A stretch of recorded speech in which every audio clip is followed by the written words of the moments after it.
ውብ ሀገር ናት። በዓለም ላይ ካሉ ሀገራት በአራተኛነት የሚጠቀስ ከፍተኛ የጎብኚዎች ቁጥር የምታስተናግድ አስደናቂ የተፈጥሮ ውበትን በፍጥነት እያደገ ካለው ዘመናዊ ኢኮኖሚ ጋር አጣምራም የያዘች ድንቅ ምድር።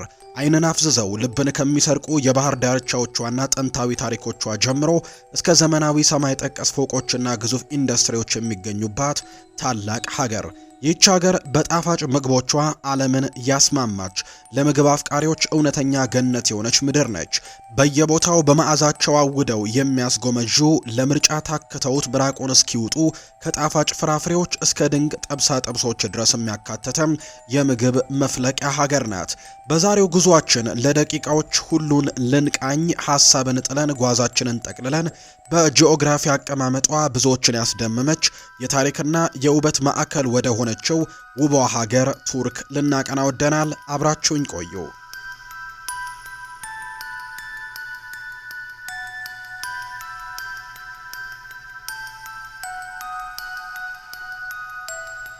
ጉብኝታችንን አስገራሚ ነገር ነግረኖትን ጀምር። ቱርክ የፋይናንስና ጉብኝት ማዕከል የሆነችው ኢስታንቡል በሁለት አህጉራት አውሮፓ ውስጥም የምትገኝ ብቸኛዋ የዓለም ከተማ እንደሆነች ያውቃሉ ወይ?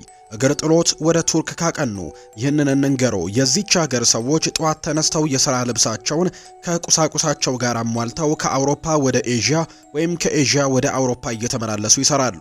እርሶም ቢሆኑ በአውሮፓ አህጉር ቁጭ ብለው ሻዮትን ፉት እያሉ ኤዥያ ውስጥ ለሚገኝ ወዳጆ ከአንድ ሰዓት በኋላ መጣለው እዛው እንገናኝ ጠብቀኝ የሚል አጠር ያለ ትዕዛዝን ማስተላለፍ ይችላሉ።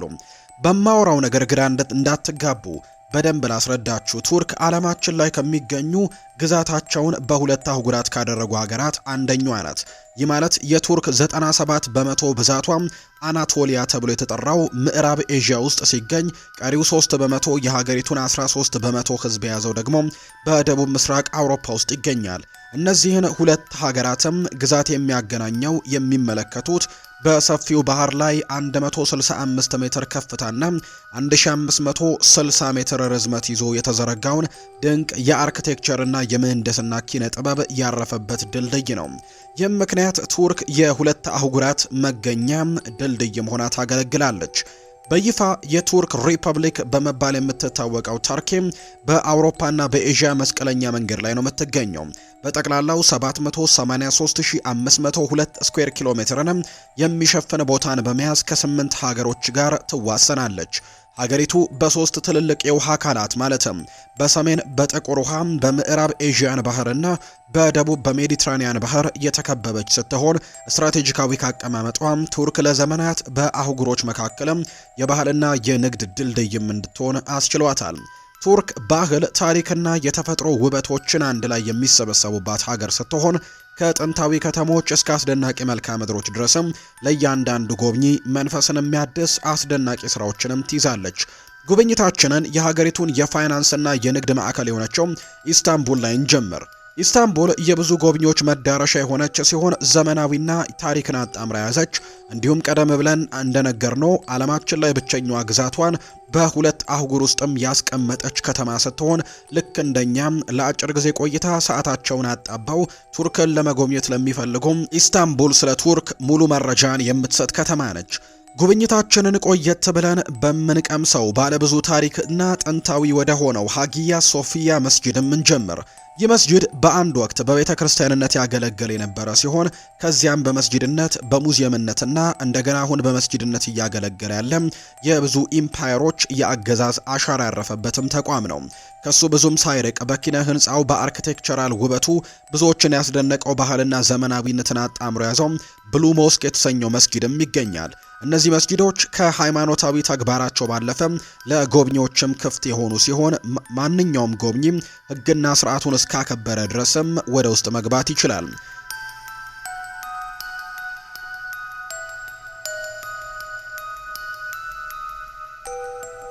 ግብይት ይወዳሉ? እንግዲያውስ ቱርክ የግራንድ ባዛር መኖሪያ ናት። በዓለም ላይ ካሉት ጥንታዊና ትልቅ ገበያዎችም አንዱ የሆነው ይህ ባዛር በውስጡ ከ4000 በላይ ሱቆችን የያዘ ሲሆን ባዛሩ ከ500 ዓመታትም በላይ የገበያ ማዕከል ሆኖ እንዳገለገለ ይነገራል። በዚህ ባዛር ውስጥም የቱርኮች የእጅ ስራ ውጤቶች የሆኑ አልባሳት፣ የቤት ቁሳቁሶች፣ ማስዋቢያና ለመገልገያ የሚያገለግሉ የተለያዩ ቁሳቁሶችን በሰፊው ይገኛሉ። የቱርክ ነጋዴዎች አንደኛው ሀገር ነጋዴዎች በድርድር ያምናሉ። እናም ለከጀሉት ዕቃ ተመጣጣኝ የዋጋ አስቴትን ለመጠየቅ ማፈር የለቦትም። የኢስታንቡል ሌላኛው መገለጫ የምግብ ድግሱ ነው።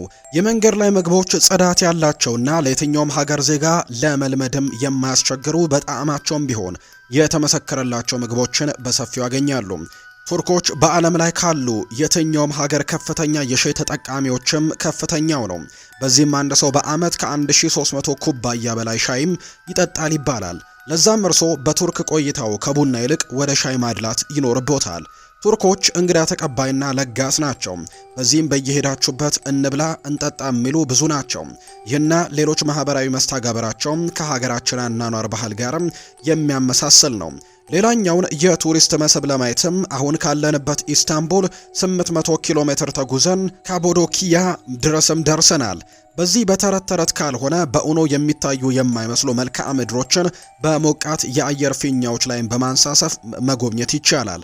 እስከ 20 ሺህ ሰዎችን ማስተናገድ የሚችል ጥንታዊ የመሬት ውስጥ ከተማ የሚገኝበት ይህ ከተማም በአይነቱ ልዩ የሆነ የድንጋይ አፈጣጠርና ዋሻ ውስጥም የተገነቡ ሆቴሎቿ ትታወቃለች።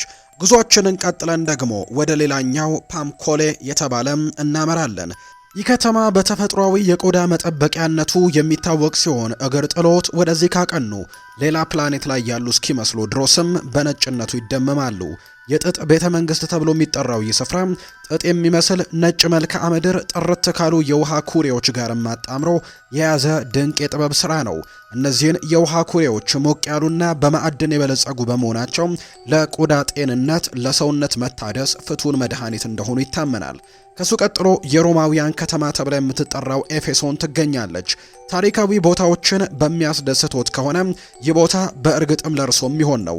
እቺ ከተማ ዓለም ላይ ካሉ ጥንታዊት ከተሞች አንዷ የነበረች ሲሆን ጥንታዊነቷም ሰባቱ አስደናቂ ከሆኑት ቦታዎችም አንዱ ማለትም የአርቴምስ ቤተ መቅደስም መኖሪያ ነው። ከተማዋ በሮማውያን ዘመንም የንግድና የጥበብ ማዕከልም የነበረች ሲሆን ዛሬም ድረስ በጥሩ ሁኔታ ተጠብቀው የሚገኙ ላይብረሪዎችም የሚገኙበት እንደሆነ ጭምር ነው የተነገረው። ግዙፉ የሮማውያን አምፊቲያትርም የከተማዋ ቀደም ገናናነትም የህንፃ ጥበብም ጥራትም ለዓለም የሚመሰክርበት ቦታ ነው።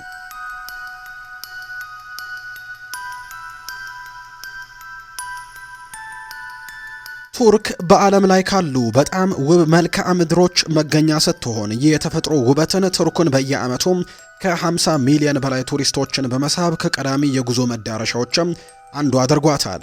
ቱሪዝም ብቻ በቢሊዮኖች የሚቆጠር ገንዘብን ለቱርክ ኢኮኖሚ ያበረክታል። በ2024 $53 ቢሊዮን በላይ ገንዘብ ከቱሪዝም ዘርፍም ማግኘት ችላለች። ከውበቷ ባሻገር ቱርክ ኢኮኖሚ ሀያል ስትሆን በአውሮፓና በኤዥያ መካከልም ስትራቴጂካዊ አቀማመጥም ያላት ዓለም አቀፍ የንግድ ማዕከል መሆን ችላለች። እንደ ጨርቃ ጨርቅ፣ ግብርና፣ አውቶሞቲቭ ማምረቻ ያሉ ዋና ዋና ኢንዱስትሪዎችም ኢኮኖሚያን ወደፊት ያራምዳሉ። ቱርክ ታዋቂ የፋሽን ብራንዶችን በማቅረብም ለዓለም ላይ ካሉ የጨርቃ ጨርቅ አምራቾችም አንዷ እንድትሆን ሲያስችላት በመኪና ምርትም ውስጥ መሪ መሆን የቻለች ሀገር ናት። እንደ ቶዮታ፣ ፎርድ እና ፊያት ያሉ ብራንዶችም ግዙፍ ፋብሪካቸውን ተክለው ብዛት ያላቸው ተሽከርካሪዎችን እዚያ ያመርታሉ። ለቱርክ ኢኮኖሚ እድገት ትልቅ ምልክት ከሆኑትም አንዱ ግዙፉ የመሰረተ ልማት ፕሮጀክት ናቸው። ዛሬ ከ86 ሚሊዮን በላይ ህዝብ ያላት ጠንካራ ሀገር መሆን ችላለች። ይቺ ሀገር የቡድን 20 አባል ሀገርም የመጀመሪያ መስራችና አባል እንደመሆኗ መጠን በዓለም ኢኮኖሚ ውስጥ ትልቅ ሚናን ትጫወታለች። እንደ ኢስታንቡል፣ አንካራና አዝሚር ያሉት ከተሞችም የንግድ ባህልና የፈጠራ ማዕከሎች ናቸው። የሀገሪቱ ስትራቴጂካዊ አቀማመጥ ከክልላዊና ከዓለም አቀፋዊ ጉዳዮች ውስጥም ወሳኝ ተዋናይ እንድትሆን አስችሏታል። ከ82,000 በላይ መስጊዶች ያሏት ቱርክ በዓለም ላይ ከፍተኛ ቁጥር ያላቸው መስጊዶችን ከያዙ ሀገራቶች አንደኛዋ ናት። እነዚህ ውስጥም በጣም ታዋቂ ኢስታንቡል ውስጥም በሚገኘው ከ1500 ዓመትም በላይ እንደ ቤተ ክርስቲያን፣ መስጂድ፣ ሙዚየምና አሁን ደግሞ እንደገና መስጂድ ሆኖ የቆመው ሃጊያ ሶፊያን ጨምሮ እንዲሁም ሌሎችም ይገኛሉ። ቱርክ ምስራቅ ከምዕራብ ጋር የሚገናኝባት የጥንት ስልጣኔዎችና በታሪክ ውስጥም ካሉ ታላላቅ ኢምፓየሮችም አንዱ የተወለደባት ከታዋቂና ኃያሉ የኦቶማን ኢምፓየር እስከ ዘመናዊቱ የቱርክ ሪፐብሊክ ድረስም ይህች ምድር የኃያላን ስርወ መንግስታትም ውድቀትንም ተመልክታለች። በዘመናዊ ቱርክ ውስጥ ስማቸው በትልቁ ከሚነሱ እንዲሁም ሀገሪቱ ከነበረችበት ፈር የለቀቀው ምዕራባውያን ተጽዕኖ መመለስ የቻሉ በሀገራቸው ሕዝብ የአባትነት ክብርን ያገኙና ቱርክን በመምራት ላይም የሚገኙት ፕሬዝዳንት ረሲብ ጣይብ ኤርዶሃን ሀገራቸውን ዘመናዊነት፣ ባህልና ሃይማኖትን አጣምራ እንድትሄድም ማድረግ የሚችል ሀሳብ ይዘው ብቅ አሉ። ረሲብ ጣይብ ኤርዶሃን በዘመናዊ ታሪክ ውስጥም በጣም ተደማጭነት ያላቸው ኢስታንቡል ውስጥም ካደረጉት ትሁት ጅማሬ ጀምሮ የቱርኩን ሀያል ሰው መሆን የቻሉ መሪ ናቸው። በ1954 የተወለዱት ኤርዶሃን ወደ ፖለቲካ ከማምራቱ በፊትም በሀገሪቱ እግር ኳስ ቡድንም መጫወት የቻለ ፕሮፌሽናል እግር ኳስ ተጫዋቸኛ ነበር። ይሁንና እንደ ጎርጎሮሳውያኑ የዘመን አቆጣጠር በ1990ዎቹ የኢስታንቡል ከንቲባ በመሆንም በመሰረተ ልማት ማሻሻልና በአየር ብክለት መቀነስ ዙሪያም ባደረጉት አስተዋጽኦ ታዋቂነትን እንዲያገኙ አስችሏቸዋል። እንደ አውሮፓውያን አቆጣጠር በ2001 ኤርዶሃን ቱርክን የማዘመን ራዕይ በማውጣትና ኢስላማዊ ስቴቶችን በማስቀመጥም የፍትህና ልማት ፓርቲ ወይም ደግሞ ኤኬ የተባለ የፖለቲካ ፓርቲን አቋቋሙ። 2003 የቱርክ ጠቅላይ ሚኒስትር በመሆን የቱርክን ኢኮኖሚ ያሳደጉና ዓለም ላይ እውቅናን ያተረፉ የኢኮኖሚ ማሻሻያዎችን አደረጉ። ኤርዶሃን ተወዳጅነት ቢኖረውም ብዙ ፈተናዎች ግን ገጥመውታል። እንደ አውሮፓውያን አቆጣጠር 2013 ጌዜ ፓርቲ ያሉ የህዝብ ተቃዋሚዎች የእርሳቸውን አመራር ላይ ቅሬታዎችን እንዳሳደሩ አሳይተዋል። ተቺዎችም ቢሆኑ የፕሬስ ነጻነትን በመገደብና የመንግስት ቁጥጥር እየጨመረ ነው ሲሉ ከሰዋቸዋል። ነገር ግን ተቃውሞ ቢኖርም የኤርዶሃን ተጽዕኖ እያደገ ሄደ። በዚህም እንደ አውሮፓውያኑ አቆጣጠር በ2014 ረሲብ ጣይብ ኤርዶሃን የቱርክ 12ኛ ፕሬዝዳንት ሆነው ተመረጡ። ትልቁ ፈተና የመጣው 2016 እንደተለመደው ወታደራዊ መፈንቅለ መንግስት እሱን ለመገልበጥ ሲሞከር ነው። በአንድ ታሪካዊ ወቅት ኤርዶሃን ዜጎቹን መፈንቅለ መንግስቱን እንዲቃወሙ ጥሪ ያቀረበ። ጥሪውን ተቀበለው በከተማዋ በሺዎች የሚቆጠሩ ዜጎች እሳቸውን ለመጠበቅ ወደ አደባባይ ወጡ። በዚህም መፈንቅለ መንግስቱ ሳይሳካ ቀርቶ ተደመሰሰ። መፈንቅለ መንግስቱን ያቀነባበሩት ፖለቲከኞች ላይ እርምጃም ተወሰደ። ዛሬ ኤርዶሃን በቱርክ ታሪክ ውስጥ በጣም ኃይለኛ ከሆኑት መካከል አንደኛው ሆኖ ቆይቷል። የሀገሬውም ሰው ቢሆን ቱርክን የበለጠ ጠንካራና ነፃ ያደረገ መሪ አድርገው ያዩዋቸዋል። የሱ ፖሊሲዎች የሀገሪቱን የወደፊት ሁኔታ በመቅረጽም ቀጥለዋል። አሁን ላይ እርሳቸው ያሳደሩት የኢኮኖሚና የፖለቲካ መልካም ተጽዕኖ በዓለም ላይ በደንብ መነጋገሪያ እንዲሆን አድርጓቸዋል። በዚህም ኤርዶሃን ቱርክ ላይ ቋሚ አሻራን ማሳረፍ የቻሉ መሪ እንዲሆኑም አስችሏቸዋል። የቱርክ ጦር ኃይል ወይም ቲኤኤፍ ዓለም ላይ ካሉት 15ኛ ጠንካራ የጦር ኃይሎች ውስጥ አንደኛ ነው። ከ400 ሺህ በላይ ንቁ የሰራዊት አባላት ያሏት ቱርክም በደንብ የሰለጠነና በጦርነት የተጠናከረ ሰራዊት ነው ያላት። ለመከላከያ ሰራዊቷ 15 ቢሊዮን ዶላር የበጀተችው ቱርክ ለሰራዊቶቿ የተራቀቀ የጦር መሳሪያ፣ ከፍተኛ ቴክኖሎጂ የታጠቀ ሰው አልባ አውሮፕላንና የዘመናዊ የጦር መርከቦችን በማቅረብ ሀገሯን በተጠንቀቅ ታስጠብቃለች። በዚህ ዓለም ላይ በኢኮኖሚና ፖለቲካው ዘርፍም ዋና ተዋናይ እንድትሆንም አስችሏታል። ውድ የቻናላችን ቤተሰቦች ከኢስታንቡል ታሪካዊ መስጂዶች እስከ ግራንድ ባዛር የንግድ ድምቀት፣ ከካምቦዲያ እስከ መልክዓ ምድርና እስከ ቱርክ ዘመናዊ ወታደርና ቴክኖሎጂያዊ ምጥቀት ድረስም የነበረን ቆይታ ይህንን ይመስላል። ቱርክ ያለፈውን ታሪክ ከነገው ተስፋ ጋር አጣምራ የያዘች በሁለት አህጉር መካከል የምትገኝ እውነተኛ የዓለም ድልድይ ናት። እናንተስ በዚህ ቪዲዮ ላይ ይበልጥ ያስገረማችሁ የትኛው ነው? የቱርክ ጦር ኃይል ጥንካሬ ወይስ የካምቦዲያ የመሬት አቀማመጥ ከተሞች ወይስ ደግሞ ፕሬዝዳንት ኤርዶሃን ከእግር ኳስ ተጫዋችነት እስከ ሀገር መሪነት የደረሱበትን ድንቅ ጉዞ?